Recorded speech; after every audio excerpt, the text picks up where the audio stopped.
আসসালামু আলাইকুম। নার্সিং ভর্তি ইচ্ছুক প্রাণপ্রিয় শিক্ষার্থীরা, আশা করি তোমরা সবাই ভালো আছো। আমাদের আজকের ক্লাসটি হবে নার্সিংয়ে যারা ভর্তি হতে ইচ্ছুক তাদের জন্য প্রশ্ন ব্যাংক সলভ ক্লাস। হ্যাঁ, সো তোমরা যারা সেকেন্ড টাইম এবং থার্ড টাইম স্টুডেন্ট আছো, যারা নার্সিংয়ের জন্য ইন্টারেস্টেড, তোমরা প্রত্যেকেই ক্লাসটি দেখবা, কারণ এই মুহূর্তে অনেক মানুষ নার্সিংয়ের প্রস্তুতি নিচ্ছে এবং খুব সহজে এখানে একটা ক্যারিয়ার গড়া যায়। সো প্রাণপ্রিয় শিক্ষার্থীরা, আশা করি তোমরা গুরুত্ব সহকারে আমাদের কোশ্চেনের যে সলভ ক্লাসগুলো আছে এই ক্লাসগুলো করবা। এর পাশাপাশি পরবর্তীতে যখন শিডিউল ক্লাস হবে সেগুলোতে তোমরা ভর্তি হয়ে ক্লাস করবা। যত ফ্রি ক্লাস থাকবে সব ক্লাসই করবা। যাদের এখনও কোথাও কোনো মানে গন্তব্য ফিক্সড হয় নাই, ক্যারিয়ার ফিক্সড হয় নাই, ঠিক আছে, তোমরা সেকেন্ড টাইমার আছো, থার্ড টাইমার আছো, সো তোমরা নার্সিংয়ের জন্য ট্রাই করতে পারো। এটা একদম সহজ একটা ক্যারিয়ার, তুমি অন্ততপক্ষে কিছু একটা করে খেতে পারবা, ভালো কিছু হবে, হ্যাঁ, সম্মানজনক একটা পেশা। সো সবাই সবাই ক্লাসে জয়েন করো এবং ক্লাসটি কী করো, মনোযোগ সহকারে করবা। সবাই ক্লাসে জয়েন করো এবং ক্লাসটি কী করবা, মনোযোগ সহকারে করবা। ওকে, ক্লাস এভরিথিং সব ঠিকঠাক আছে? বলো তো, সব ঠিকঠাক আছে? ওকে, ঠিক আছে।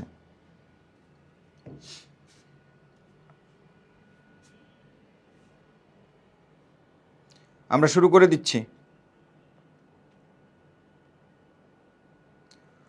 ওকে, ব্যাঙের সর্দি অর্থ কী?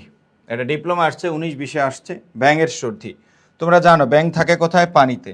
তো যে মালের বসবাস হলো পানিতে, তার কি কখনো সর্দি লাগার বিষয় আছে? ব্যাঙের সর্দি লাগার কোনো ঘটনা আছে? সে তো বসবাসই করে ভাই পানিতে, সো তার তো সর্দি, তারপরে জ্বর, কাশি এই ধরনের কোনো সমস্যা হবে না, কারণ তার মধ্যে সে বসবাসী ওই জায়গায়, ঠিক আছে। তাহলে এটা একটা অসম্ভব ঘটনা। কি ঘটনা বলো তো? ব্যাঙের কখনো সর্দি লাগতে পারে না, এটা একটা অসম্ভব ঘটনা। কি ঘটনা? অসম্ভব ঘটনা। ওকে, 2 নম্বরে আসো। কই মাছের প্রাণ বলতে কি বোঝায়? লক্ষ্য করো, কই মাছ যখন আমরা পানি থেকে ডাঙায় উঠিয়ে ফেলবো, মাঠে রাখবো, তাও দেখবা কই মাছ মরে না। কই মাছ কী করে? হাঁটতে থাকে, চেষ্টা করতে থাকে। দ্যাট মিনস অন্যান্য মাছের তুলনায় এই মাছটার জীবন অত সহজে বিপন্ন হয় না, অত সহজে সে মৃত্যুবরণ করে না। তাহলে কই মাছের প্রাণ মানে কি বলো তো? ইয়াস, দীর্ঘসূত্রিতা। বলো, কই মাছের প্রাণ মানে হলো দীর্ঘসূত্রিতা, দীর্ঘজীবী।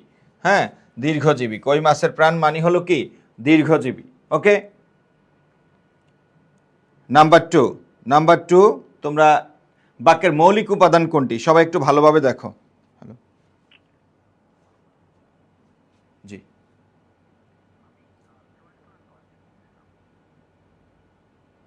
কি বিষয়? জি জি, ও আচ্ছা আচ্ছা, ঠিক আছে, পাঠিয়ে দিচ্ছি আমাকে। জি, থ্যাংক ইউ। ওকে, বাক্যের মৌলিক উপাদান কোনটি? বাক্যের মৌলিক উপাদান কোনটি? সবাই উত্তর করো, সবাই।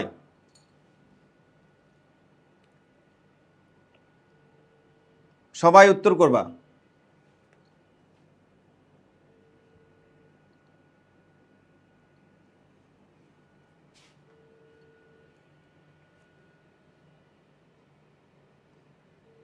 বাক্যের অমৌলিক উপাদান হলো শব্দ। বাক্যের কি মৌলিক উপাদান? কি? শব্দ। ঠিক আছে, এগুলো আমরা যখন ক্লাসে পড়াবো তখন আমরা এগুলো কি করব? ডিটেলস পড়িয়ে দিব। হ্যালো,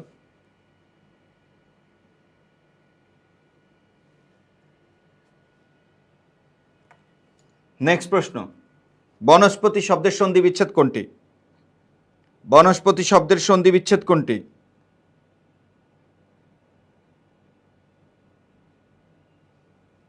বনস্পতি শব্দের সন্ধি বিচ্ছেদ কোনটি? সবাই উত্তর করবা।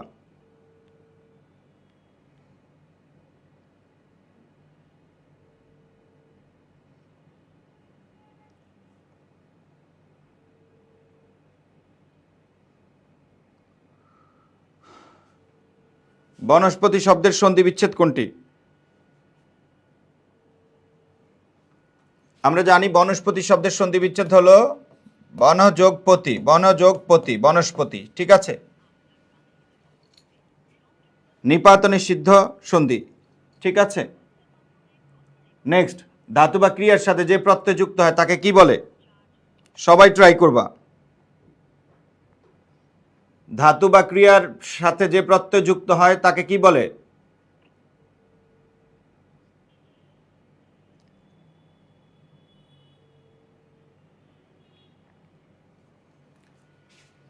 প্রত্যয় আমরা জানি কত প্রকার? 2 প্রকার। প্রত্যয় 2 প্রকার। প্রত্যয় কত প্রকার? 2 প্রকার। একটা হলো কৃত প্রত্যয়, কৃত, আরেকটা হলো তদ্ধিত। একটা কৃত, আরেকটা কি? তদ্ধিত। তাহলে ধাতুর সঙ্গে ক্রিয়ার সঙ্গে যে প্রত্যয়, ধাতু বা ক্রিয়ার সঙ্গে যে প্রত্যয় যুক্ত হয় তারে বলে কৃত প্রত্যয়। ক্রিয়ার সঙ্গে যে প্রত্যয় যুক্ত হয় তাকে বলে কৃত প্রত্যয়। ক্রিয়ার সঙ্গে যে প্রত্যয় যুক্ত হয় তাকে বলে কৃত প্রত্যয়। ক্রিয়ার সঙ্গে যে প্রত্যয় যুক্ত হয় তাকে বলে কৃত প্রত্যয়। জজ সাহেব কোন সমাস? সবাই উত্তর দাও। জজ সাহেব কোন সমাস? রুনা, তুমি কোন বাসায় কাজ করো? তো তোমার আপু কোথায়?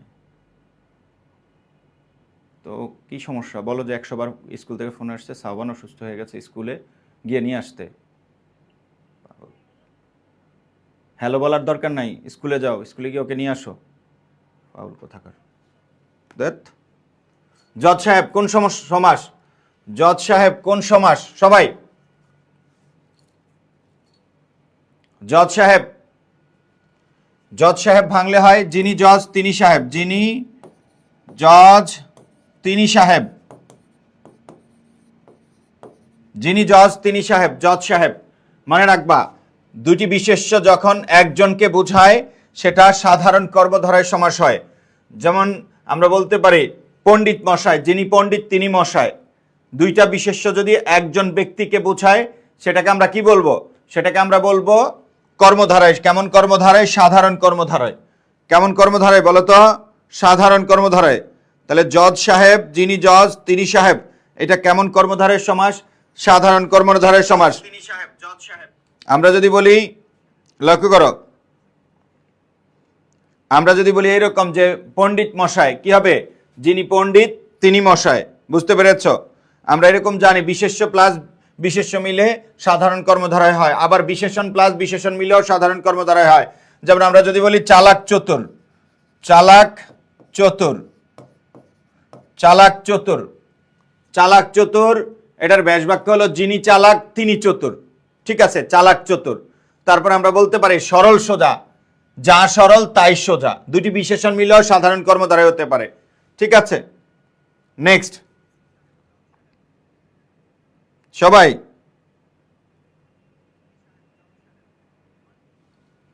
পাগলে কি না বলে? এখানে পাগলে কোন কারকে কোন বিভক্তি? এখানে বলার কাজ কে করে? পাগলে বলে। যে বলে সে কর্তৃকারক। হ্যাঁ, কর্তৃকারকের সপ্তমী বিভক্তি। যে বলে সে কর্তৃকারক। যে বলে সে কোন কারক? কর্তৃকারক। জনৈক শব্দের সন্ধি বিচ্ছেদ কোনটি? জনৈক শব্দের সন্ধি বিচ্ছেদ কোনটি? আমরা এখানে লিখব জন যোগ এক। সন্ধিতে একটা নিয়ম আছে, অকার অথবা আকারের পরে যদি একার অথবা ঐকার থাকে উভয় মিলে ঐকার হয়। তাহলে জন যোগ এক কি হবে? এখানে আছে অকার প্লাস পরে আছে একার, অ এবং এ মিলে কি হবে? ঐকার হবে। তাহলে কি হলো? জনৈক্য। হ্যাঁ, আমরা যদি বলতাম মত যোগ ঐক্য, তাহলে কি হবে? এখানে অকার ওইখানে ঐকার, অকার ঐকারে মিলে ঐকার হবে। তাহলে কি হবে? মতৈক্য। মতৈক্য। তাহলে জনৈক্য কি হবে? জন যোগ এক। জন যোগ এক। নিদাগ শব্দের নি উপসর্গটি কি অর্থে ব্যবহৃত হয়েছে? দেখি পারো কিনা। নিদাগ শব্দের নি কোন উপসর্গ কি হিসেবে ব্যবহার হয়েছে? নিদাগ শব্দের মনে রাখবো, উপসর্গের অর্থ পড়তে হলে উপসর্গের অর্থ এটা জানা খুবই গুরুত্বপূর্ণ বিষয়। এটা কোথায় থেকে জানবা? তোমাদের নবম দশম শ্রেণীর একটা বই আছে। হ্যাঁ, নবম দশম শ্রেণীর একটা বই আছে, ওই বইটা থেকে উপসর্গের যে অর্থগুলো আছে এগুলো পড়লে হবে, অথবা তোমার কাছে যেই গ্রামার বইটা আছে, যেই ব্যাকরণ বই আছে ওই বইটা ফলো করলে হবে। তাহলে নিদাগ শব্দ এখানে দেখবে এটা আতিশয্য। হ্যাঁ, নেক্সট, ভাষার ক্ষুদ্রতম একক কোনটি? সবাই, ভাষার ক্ষুদ্রতম একক কোনটি? ভাষার ক্ষুদ্রতম একক কোনটি? সবাই, ভাষার ক্ষুদ্রতম একক কোনটি? ধ্বনি। ধ্বনি অপশনে না থাকলে শব্দ। ভাষার ক্ষুদ্রতম একক ধ্বনি। ধ্বনি অপশনে না থাকলে কি হবে? শব্দ। নেক্সট, রিক্সা কোন ভাষার শব্দ? মনে রাখবা কোনটা কোন দেশি শব্দ, এই শব্দ থেকে প্রায়শই প্রশ্ন চলে আসে। এটাকে আমরা বলি শব্দ ভাণ্ডার অথবা শব্দের শ্রেণী বিভাগ। শব্দ ভাণ্ডার অথবা শব্দের শ্রেণী বিভাগ। রিক্সা কোন ভাষার শব্দ? দেখি পারো কিনা। রিক্সা কোন ভাষার শব্দ? হারিকিরি, রিক্সা, সুনামি এগুলো কি শব্দ? জাপানি শব্দ। উপকারীর উপকার স্বীকার করে যে, এক কথায় প্রকাশ কি? এক কথায় প্রকাশগুলো পড়তে হবে। হ্যাঁ, উপকারীর উপকার স্বীকার করে যে।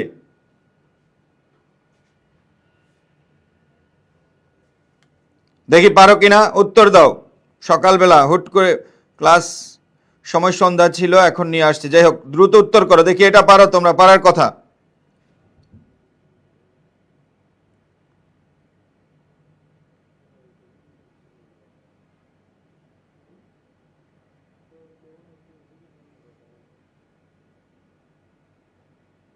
একটা হলো উপকারীর উপকার স্বীকার করে না যে, আরেকটা হলো করে যে। দেখি এটা কি পারো দেখি।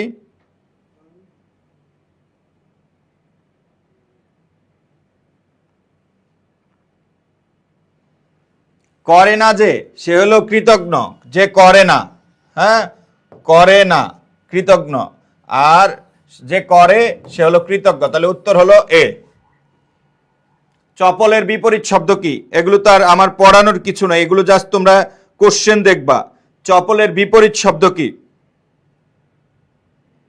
চপলের বিপরীত শব্দ কি? গম্ভীর।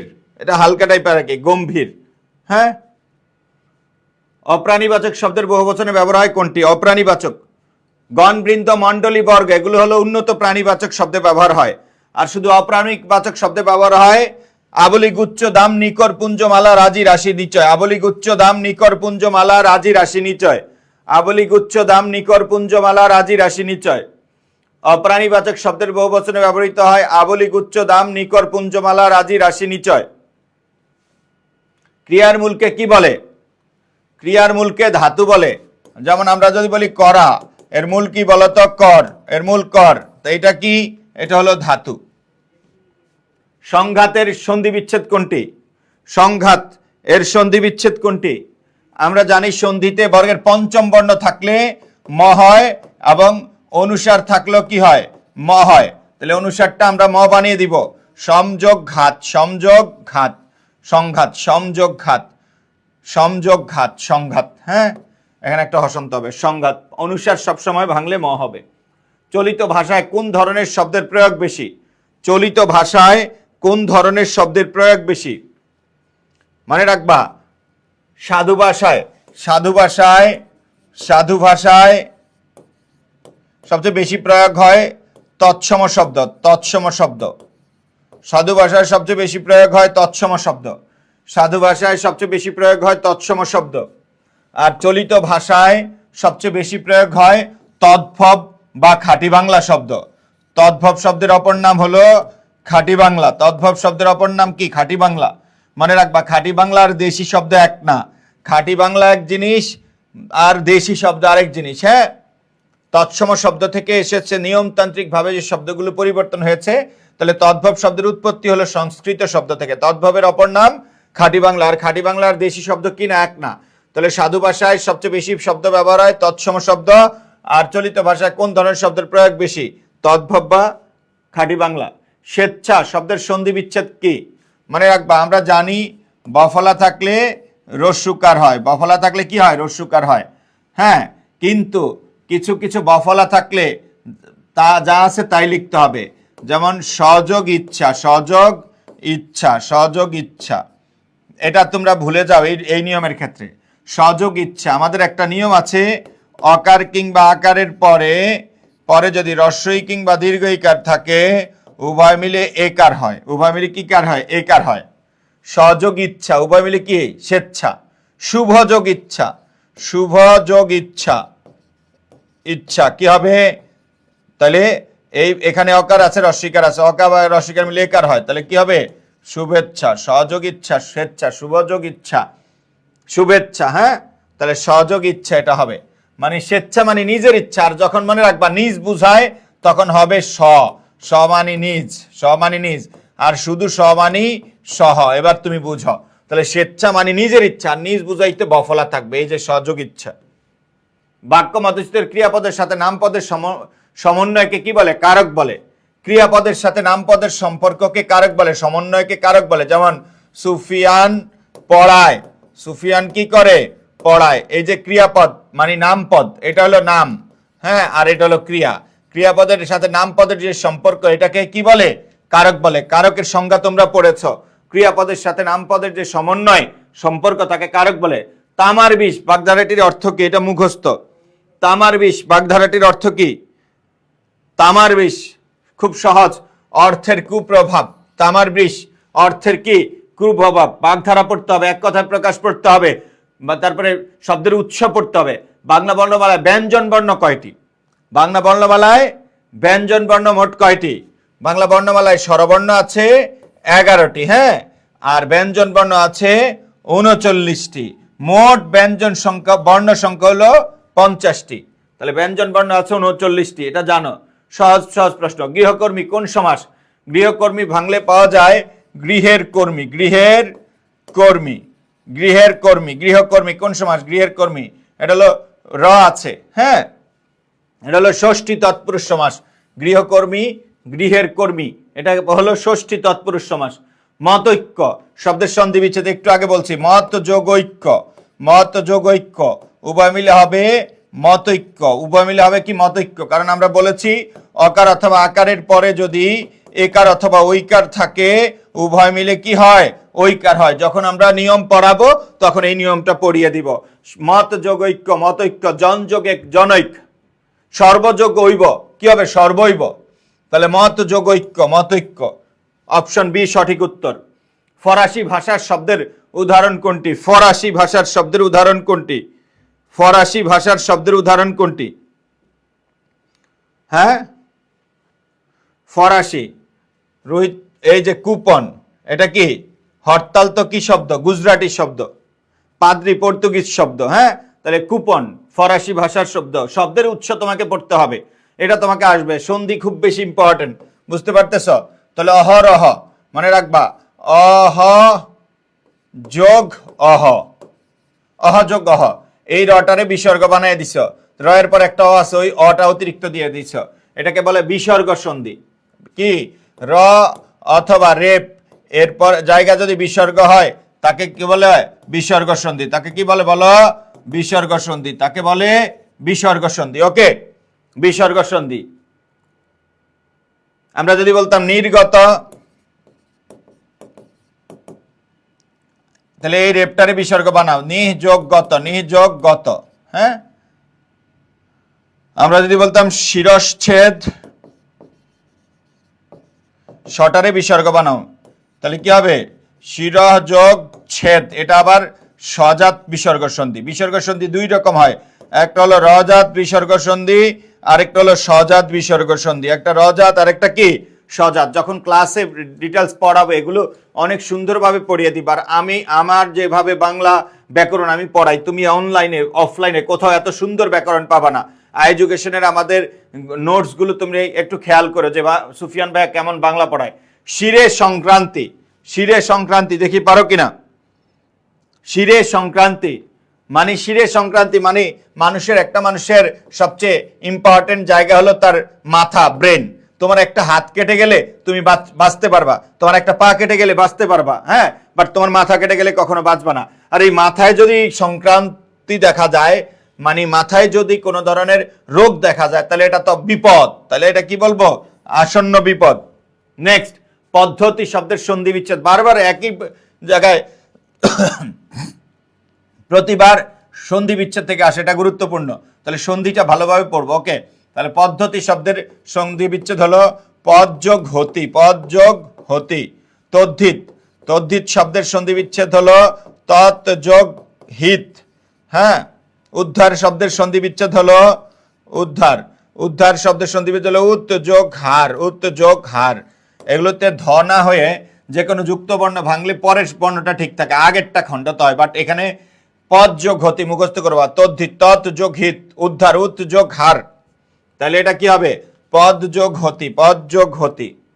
হজ যাত্রা কোন সমাসের উদাহরণ? হজ যাত্রা এটা হবে হজের জন্য যাত্রা, হজের জন্য যাত্রা। মনে রাখবা, কোনো মহৎ উদ্দেশ্যে যাত্রা করেছে এবং জন্য আসছে, এটাকে বলে নিমিত্তার্থে চতুর্থী। চতুর্থী, নিমিত্তার্থে চতুর্থী তৎপুরুষ। তাহলে লক্ষ্য করে নিমিত্তার্থে নাই, তাহলে এটাকে আমরা বলবো চতুর্থী তৎপুরুষ। জন্যে অথবা নিমিত্তে আসলে, মনে রাখবা জন্য অথবা নিমিত্তে, নিমিত্তে আসলে আমরা তাকে বলবো চতুর্থী তৎপুরুষ। কোন তৎপুরুষ? চতুর্থী তৎপুরুষ। জন্যে নিমিত্তে আসলে আমরা তাকে বলবো কপাট থেকে কবাট। মনে রাখবা এই পয়ের জায়গায় কি হয়ে গেছে? ব হয়ে গেছে। পয়ের জায়গায় কি হয়ে গেছে? ব হয়ে গেছে। পয়ের জায়গায় ব হয়ে গেছে, এটাকে বলে ধ্বনি বিপর্যয়। ধ্বনি বিপর্যয় তো নাই, লক্ষ্য করো, বর্ণ বিপর্যয়, বর্ণ বর্ণ ধর্ণ বর্ণ, বর্ণ বিপর্যয় বলবো। আচ্ছা, ধ্বনি বিপর্যয়। আচ্ছা, ধ্বনি বিপর্যয় হলে এইরকম, লাফ থেকে ফাল, জায়গা পরিবর্তন হবে, লাফ থেকে ফাল, এটা হলো ধ্বনি বিপর্যয়। এক জায়গার বর্ণ আরেক জায়গায় আসবে, জাস্ট আগেরটা পরে, পরেরটা আগে, বাট এটা একটা বর্ণ কি হয়ে গেছে?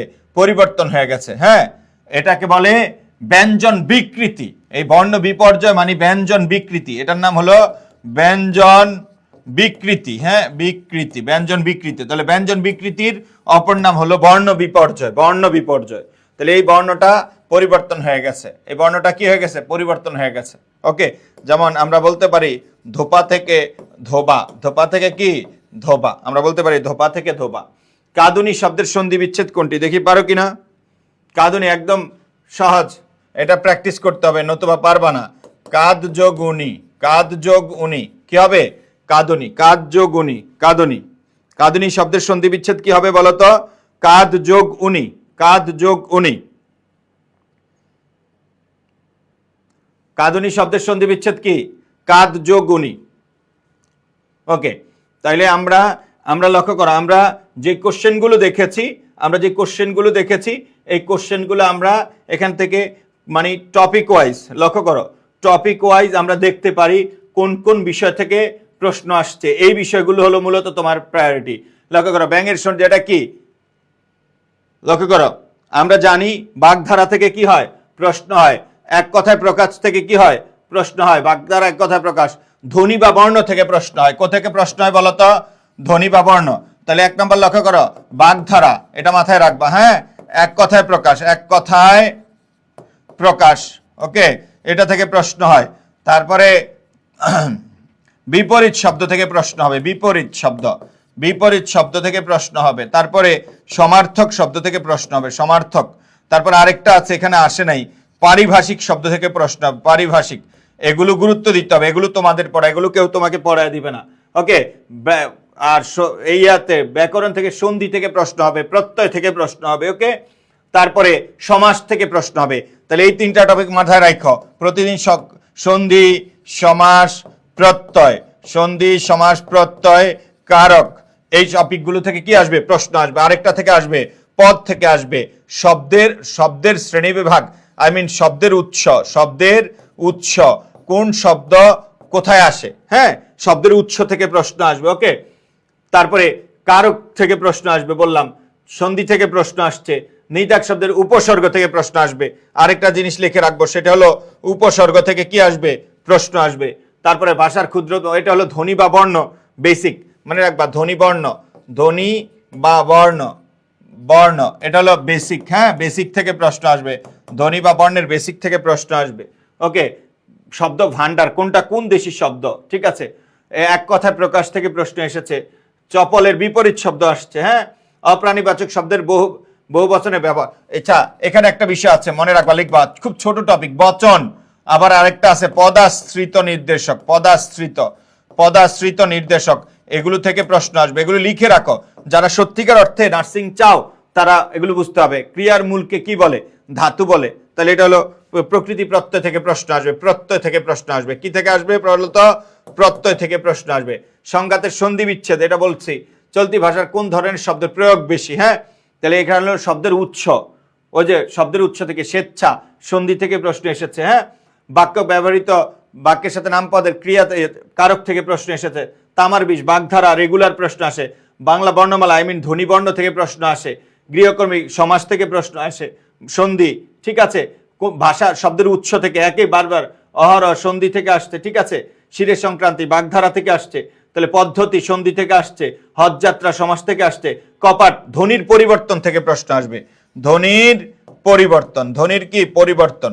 তাহলে এইভাবে প্রতিদিন যদি তুমি একটু প্র্যাকটিস করার সময় একটু মাথায় রাখো কোন কোন টপিক থেকে প্রশ্ন আসে, তাহলে সেগুলো অবশ্যই তোমার জন্য কি হবে, অবশ্যই তোমার জন্য অনেক কাজে লাগবে।